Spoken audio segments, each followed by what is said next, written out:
Hey guys, I'm back. I'm just going to jump straight into Rochelle's point of view because I really would like to finish this book today. I was excited to have Nicole. Nick was too. My pregnancy hadn't shown any signs of a miscarriage, and I made it to the point where there was a high chance she'd survive.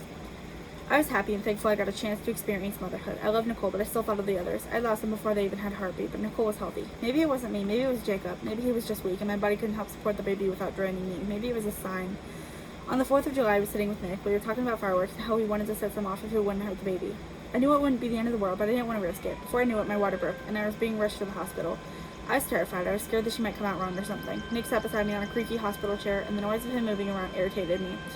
After a few hours of pushing and being told not too hard and told how to get her out, Nicole finally came out at 2:25 in the afternoon. I heard her crying, and a nurse came in a little while later to tell me the good news. She's a girl, and she's healthy. The doctors are treating her right now for anything like the green flu, and in the meantime, you're free to clean yourself up. Oh, grammar issue. Would you like help getting to the bathroom? Nick watched me and I sighed. I feel weak, I admit. The nurse smiles, coming over and taking my hand. I'll help you over there, okay? If you need anything, just hit the button on the wall or call for your husband if you feel like you're gonna fall. I nodded, waddling over to the bathroom. I showered, avoiding my down there. It hurt terribly, and I didn't know if I'd ever be able to wash it properly again. I knew I would, but this pain felt like it would be eternal. I managed to get through a shower and into some clean clothes before heading back out to Nick, and I got to meet Nicole for the second time. She's adorable, with such a light gray eye color they were almost silver. I loved her, and when I gave her to Nick, I could see tears in his eyes. When the nurse filled out the birth certificate, we were free to go, and Nick didn't put Nicole down. I smiled as he buckled her into the car seat. He was talking to her like she knew what he was talking about, telling her we were going home. She was a happy little baby, and when I got home, I went into the bathroom, taking a deep breath as tears came into my eyes. Nick and I had a daughter. She lived. I smiled to myself, allowing the tears to fall. Nick was in the dining room, and he was telling Nicole he was going to make dinner for him and Mommy. I did it. I never would have had this with Jacob. Even if we didn't break up, we would have never succeeded, because we weren't meant to have kids. Nicole was giggling, and I washed my face with cold water. When I went up to the dining room, Nick was making dinner, and Nicole was looking around at the lighting. She was beautiful, and I was so grateful that I got to keep her. We're staying inside tonight, Nick says, looking over at me. The fireworks won't be good for her. Oh, Nick, it's your birthday. Go enjoy the fireworks. I sit next to Nicole. She had light brown skin, and her eyes would probably contrast her hair one day. I hope I said that right. I always overthink that word. He turns to me, allowing whatever he was cooking to sizzle for a while. Well, you know, I just got the best birthday present of my life. I have a daughter. A son would be better. He smiled, showing me he was joking before he continued. But I love her to death, and I love the woman who gave me her even more. He comes over and kisses me, and I want to cry again. Nick, I'm so happy we got to have this opportunity. I'm happy too, baby. I don't know where I'd be if we never met. Dead? I smile. I will sort of talk you to death. I feel like that could be reworded.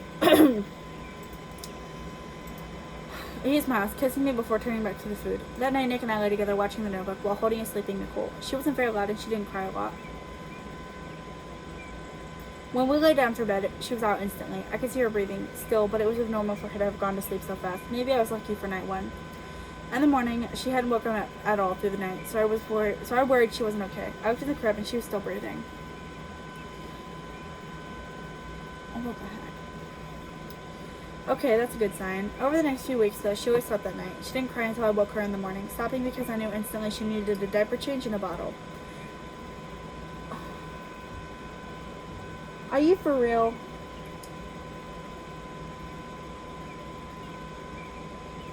Oh.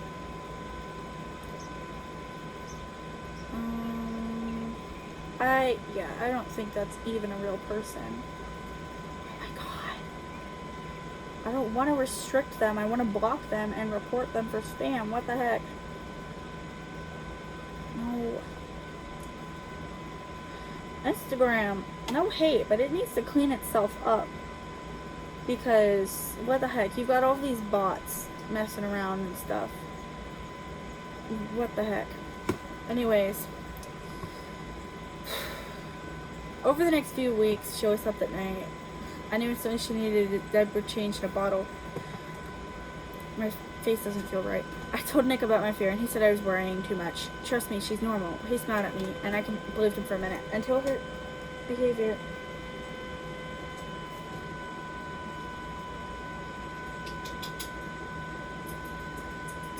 Where are you? Okay, now I'm going crazy. I could have sworn my cat just walked by my foot. I only saw the shadow. I didn't feel her, but I don't know. I believed him for a minute, until her behavior continued. Nick, I said one night, she doesn't cry like ever. She just lays around until I figure she needs something. Babe, Nick sighs, having already laid down for bed. She's fine, I promise. What's the worst that'll happen? She'll die in her sleep? Nick, I gasped. That's exactly what I'm worried about. You're just being dramatic. Go to bed. I think I just spit. I glared at his body until his breathing relaxed. I wanted to cry, to punch him and tell him how awful he was. How could he say something like that? Instead, I laid down, staring at Nicholas' crib, which I had placed beside the bed on my side. I closed my eyes, feeling a tear escaping. Eventually, I got up and went to the bathroom, allowing myself to cry. Nick would judge me, and he would say I was being dramatic and being a baby, but I couldn't help myself. Honestly, Rochelle, I stand beside you. I get it. Like, I don't get it because I'm not in your shoes, and I've never been in your shoes, but I do support you and how you feel, because you can't exactly just control how you feel. I sank onto the bathroom floor, trying to keep my sobs quiet. I didn't want Nick to hear me and come in. I heard you sneeze. Come on, I have no idea where you went in there. Weirdo. I didn't want Nick to hear me and come in. I should have gone downstairs, but I don't think I could have made it that far without breaking down. I hugged myself, wrapping my arms around my knees and burying my head crying. I heard the doorknob turn, and Nick sat down beside me, putting an arm around me. Baby, I didn't mean it like that. He held me, allowing me to cry. Nick, I'm just scared. I don't want to lose her. I managed to get out. Rochelle, look at me. I refused to. He wouldn't have cared if his daughter died. He didn't care now that she wasn't normal. Baby, Nick takes my chin and makes me meet his eyes. Rochelle, nothing is going to happen to her. She'll be okay, I promise. I sniffle. Oh yeah, and why do you say that? Well, Nick sighs, looking away for a moment before looking back to my eyes. Back into my eyes.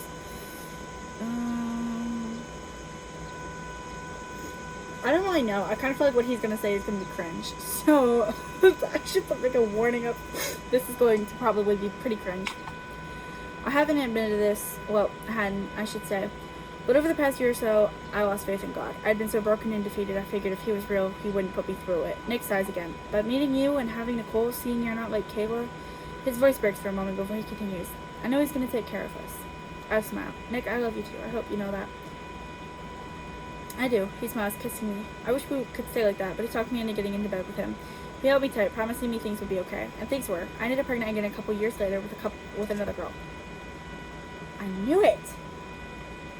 I felt you! You're in here! I knew it! You were in the window, you fat fuck! Yeah, walk away. What a jerk. That's all I can say, is that you're a jerk. I should have looked in the window. I didn't think to look there. A couple of years with a girl. I stayed home while Nick was at work. He was a police officer in the K-9 unit. They had been hesitant to let him in, but he told them they needed people, so they eventually said okay. There's a knock on the door, and I opened it to see Jacob. Oh no! He's alive! Why is he alive? The same Jacob who told me he didn't think we were working. I stared at him shocked. His eyes trailed down to my bulging stomach, and he raised an eyebrow. So you have a new man, I see. Don't play that game with me. You broke up with me. I said, crossing my arms. What do you even want? Well, I was coming to see if you were okay, especially after the apocalypse. Clearly. He gestures to my stomach. You are. Well, you're almost 3 years too late.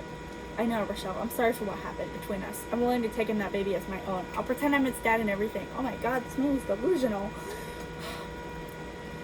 They say Delulu is the Solulu, but it's really not. Hey, Nick yells, coming up the driveway with his German Shepherd. Who the fuck are you? He asks, glaring at Jacob. I spelled that wrong. I had never thought Jacob was short, but looking at him compared to Nick, I could see he wasn't tall enough to brag about. Ooh, get wrecked. I'm Jacob. Who are you? Why'd you call the police? Jacob, this is my boyfriend. Well, my fiance. I'd like it if you left. Jacob goes at Nick. You're the asshole who got her pregnant? Well, joke's on you, buddy. She couldn't carry a baby to save her life. I stopped Nick from responding instead of allowing Jacob to storm off. He doesn't need to know. It only puts her at risk. I tell him when we get inside. Sorry. He smiles, kissing me with his hands on my stomach. I love you, baby. I love you too. I kiss him again, hugging him afterwards. The name isn't the best. Bear with me here. My pregnancy with Raquel was a success, and a couple years later I gave birth to Rochelle. Oh no, the names. I felt tugged in every direction, wanting to have a strong bond with each of my kids, but also allowed them to be close to one another. It's not hard, I feel like. I don't know. I'm not a mom, so I wouldn't know. One night, Nick had rolled over, turning to face me. I smiled at him. So? He smirked. I knew he had something he wanted to say. He looked away for a moment before finally sighing. Oh god. Possible cringe alert. Baby, I haven't told you something, and it's pretty big. My heart sank. He probably had a woman here from his past. She might be pregnant, and he's going to abandon our family for her. Oh. I've been to prison a couple times. Oh God. The execution wasn't there. He admits refusing to meet my eyes for aggravated assault, sometimes murder of some sort. I haven't been in well. He pauses. At the end of the apocalypse, I had community service that needed to be cleared, or else I would have faced 2 years in prison. I have a troubled past, but I want to keep it that way, in the past. I want to go move forward with you. I don't gamble or drink anymore. I don't plan to either. Not the way I used to drink, at least. I don't want to mess this up with you. I want you to trust me. Nick, I whispered, and it felt nice to say it in the dark. I trust you. You trusted me. It's my turn. I know you're not the same guy you used to be. When someone tries to change themselves, to better themselves from their past self, you have to let them try. You can't keep seeing your old self. You have to have room for the new. I smiled at him, though he probably couldn't see it. And I'm going to grow with you too. I'm going to see so many different versions of you, but I will love each and every one the same, even though you might change as a human, because it's what we do. I'll be there for every step you take. I'm going to love you through it all, and I'm going to support you in your journey to become better. Okay, the moment is supposed to be cute. I just feel like it came off a little bit cringe. I kissed him and he smiled. Thank you. Your opinion is the only one I care about. That's good, baby. I kissed him again, scooting close and falling asleep. Nicole was soon going into middle school, and the puberty videos were beginning to apply to her. I showed her how to use pads, telling her that when she was ready for tampons, I'd help her with that too. No. I'm not a tampon girly. I never was. Never will be. Also, I'm aware about the tampon scandal and like how there's metal in them.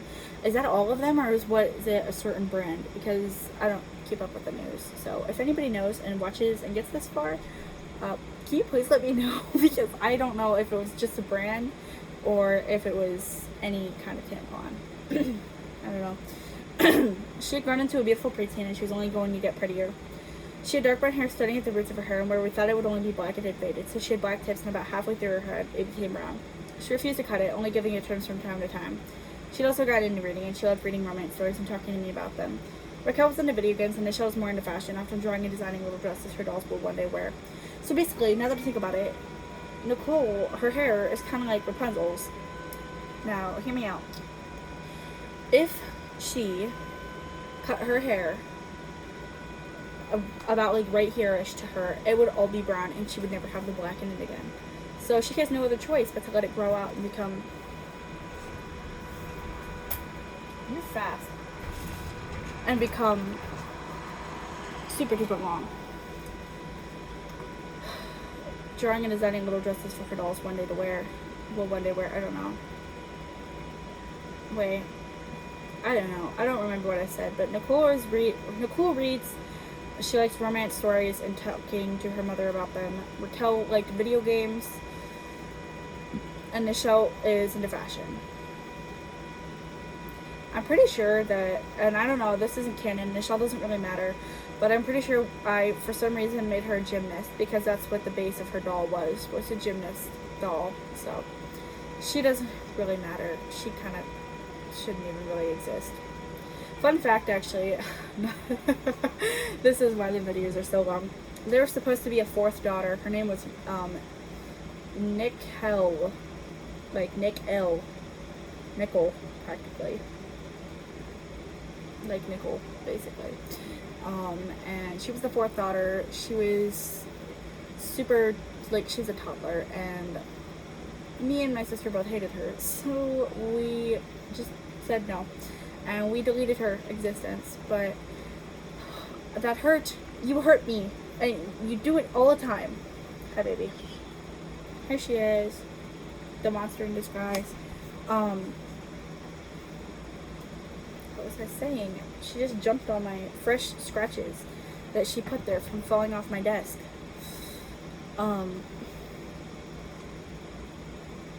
We didn't want to play her, so we just deleted her from existence. If I had access, which I delete my stuff, unfortunately, and I used to write my books, handwriting wise. If I still had those, you would probably see mention of Nicole, but I threw them away,